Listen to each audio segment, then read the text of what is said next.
السلام عليكم ورحمة الله وبركاته، مشاهدينا مشاهدين قناة أبو زهرة الزراعية. والآن هيبقى في فيديو توضيحي على طريقة التقليم في الأصناف الأجنبي وخصوصا الكيت.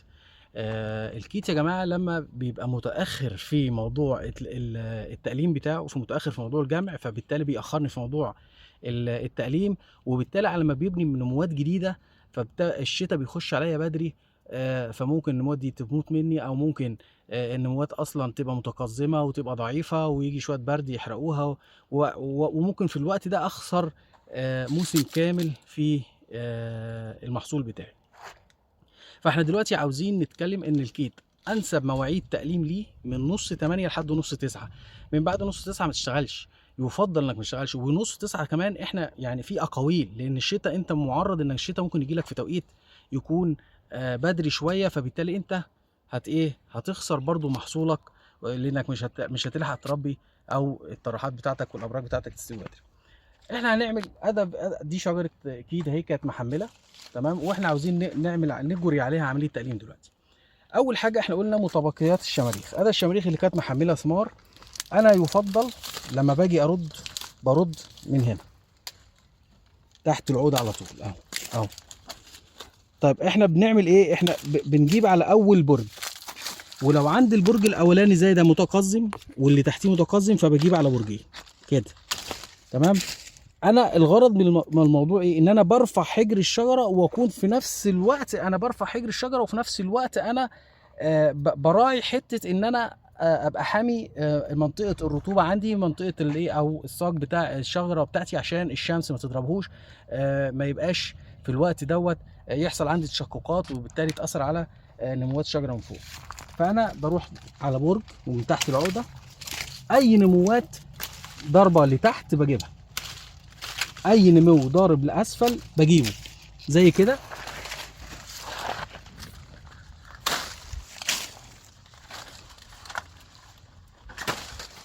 تمام، انا شلت النمو اللي هو ضارب لاسفل، ولكن يعني ما اثرتش على حجر الشجره بتاعي اهو.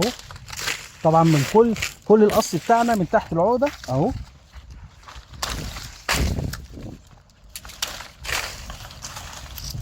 طراح زي كده، ده طراح 4 ابراج، بنزل على برج او برجين.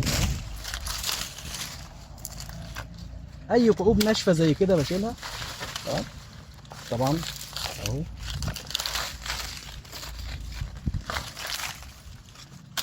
طبعا الكبشه اللي زي دي يفضل ان انا ما اسيبهاش واشيلها من تحت العقده تاني عشان اخد طراحات جديده. نفس الكلام اهو، الطراح برد اهو اهو.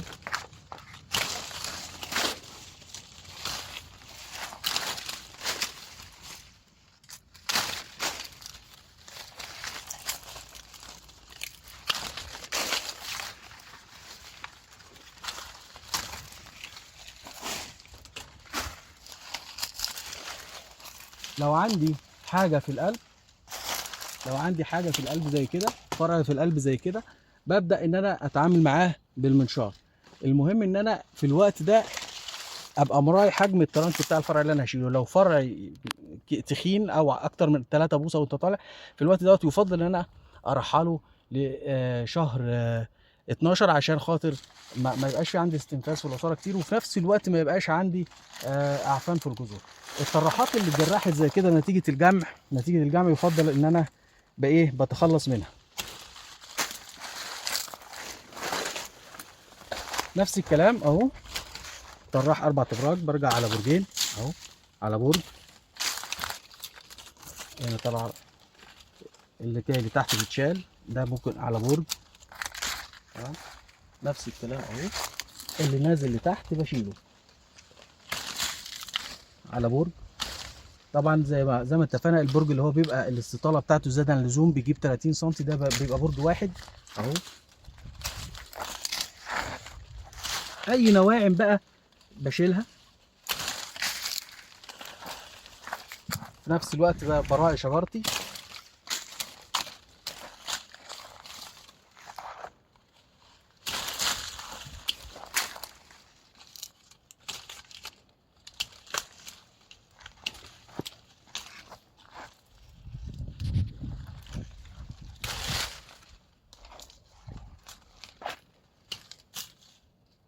دي عين مبلطه، العين المبلطه دي كنا لازم نشيلها ما نسيبهاش اهو.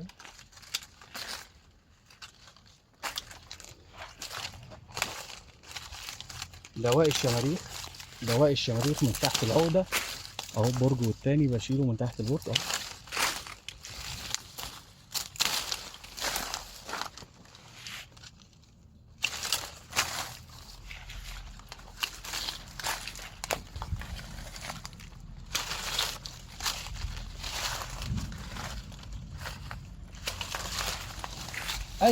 اي طراح شايف الشمس اشتغل عليه، اي طراح شايف الشمس لازم اشتغل عليه.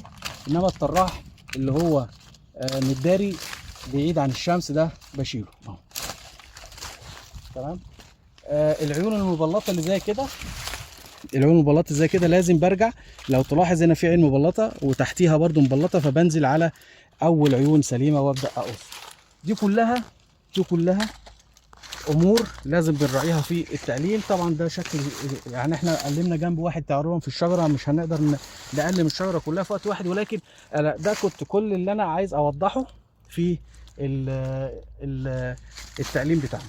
طبعا ده عين مبلطه برضو لازم بيعمل لها عمليه قشط كده عشان خاطر ايه تشتغل معايا. اي خشب بقى زي كده، لو تلاحظوا خشب سارح بالطريقه دي كده، يفضل ان انا ارده كده. تمام. يفضل اي خشب زي كده ارده كده على برج او اتنين. يفضل ان انا ما اسرحش بالخشب بتاعي كتير. هسرح بالخشب بتاعي كتير يبقى هيبقى على حساب التحجيم وعلى حساب الحمل بعد كده. تمام. وكان معكم حسام ابو زهره، والسلام عليكم ورحمه الله وبركاته.